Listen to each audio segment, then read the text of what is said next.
25 তারিখে তাকে এমন এক সম্বর্ধনা জানাই যেটা অতীতে কখনো কোনো নেতা বাংলাদেশে পায়নি। আমরা সবাই প্রস্তুত আছি ইনশাআল্লাহ। আমাদের প্রতিটি জাতীয়তাবাদী সৈনিকের কাছে অত্যন্ত উদ্বেগের বিষয়। আমরা একবারের জন্য আমরা হাসি মুখে কথা বলতে পারছি না।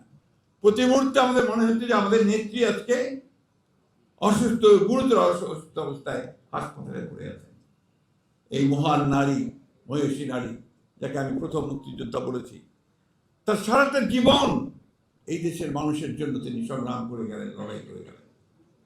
খুব অল্প বয়সে তিনি স্বামী হারিয়েছেন।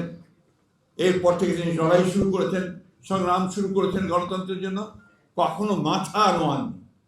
এবং সেই সময়টা দেখুন, 2 বছর কারাগারে থেকেছেন।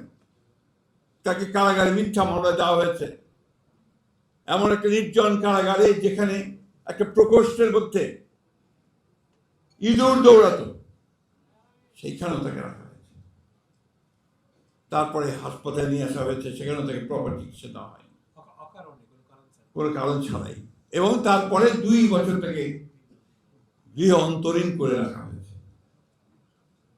তারপরে যিনি অসুস্থ হয়ে গেলেন তিনি হাসপাতালে, সেই সময় আমরা এই ফ্যাসিস্ট হাসিনাকে সরাতে সক্ষম হলাম ছাত্র জনতার অভ্যুত্থানের মধ্যে দিয়ে, সেই 5ই আগস্ট। আপনাদের নিশ্চয়ই মনে আছে, 8ই আগস্ট আমরা পার্টি অফিসের সামনেই একটা সভা করেছিলাম, মনে আছে আপনাদের? সেই সভায় তিনি একটা বাণী পাঠিয়েছিলেন, ছোট্ট 4-5 লাইনের একটা বাণী, মনে আছে আপনাদের? রেকর্ড করা, হাসপাতাল থেকে রেকর্ড করে পাঠিয়েছিলেন। তার প্রথম কথাটি কি ছিল? যে আজকে ছাত্র জনতা রক্তের মধ্য দিয়ে আমরা আবার একটা নতুন স্বাধীনতা অর্জন করেছি। এই স্বাধীনতার দিনে আমার আপনাদের কাছে আহ্বান, যে প্রতিহিংসা নয়, প্রতিশোধ নয়, আসুন আমরা সবাইকে ভালোবেসে নতুন একটা বাংলাদেশ গড়ে তুলি। কত মহান এই নেত্রী, চিন্তা করুন যে তিনি বাংলাদেশকে গড়ে তোলবার জন্যে আবার নতুন করে সব কিছু ভুলে গিয়ে তিনি পলিটিক্স ও রিকনসিলিয়েশনের কথা বলেছেন।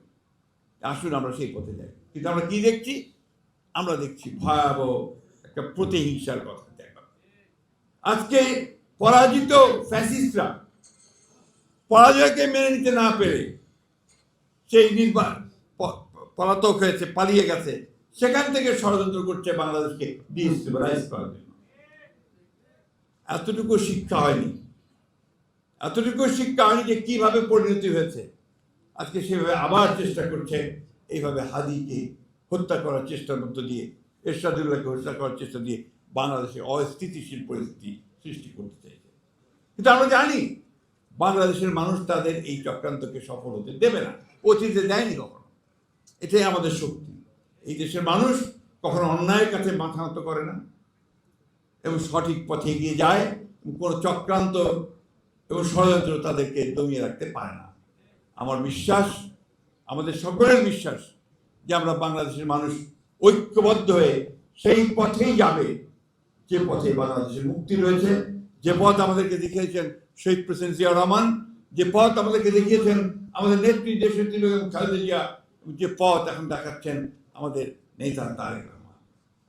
আল্লাহর কাছে অশেষ শুকরিয়া আদায় করতে চাই যে আমাদের নেতা দীর্ঘ 18 বছর নির্বাসনে থাকার পরে ইনশাআল্লাহ আগামী 25 ডিসেম্বর তিনি আমাদের মাঝে এসে উপস্থিত হবেন। এটা আমাদের জন্য অনেক অনুপ্রেরণার বিষয়।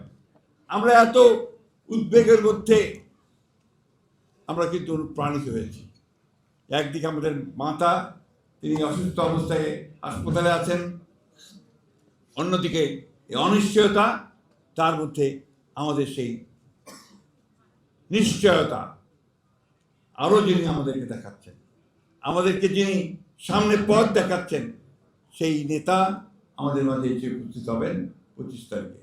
আসুন আমরা 25 তারিখে তাকে এমন এক সম্বর্ধনা জানাই যেটা অতীতে কখনো কোনো নেতা বাংলাদেশে পায়নি। আমরা সবাই প্রস্তুত আছি ইনশাআল্লাহ। সানবিট সব দিবে সামাল। সানবিট ম্যাজিক প্রেস ডিশওয়াশিং এর মাথা ঘোরানো সলিউশন।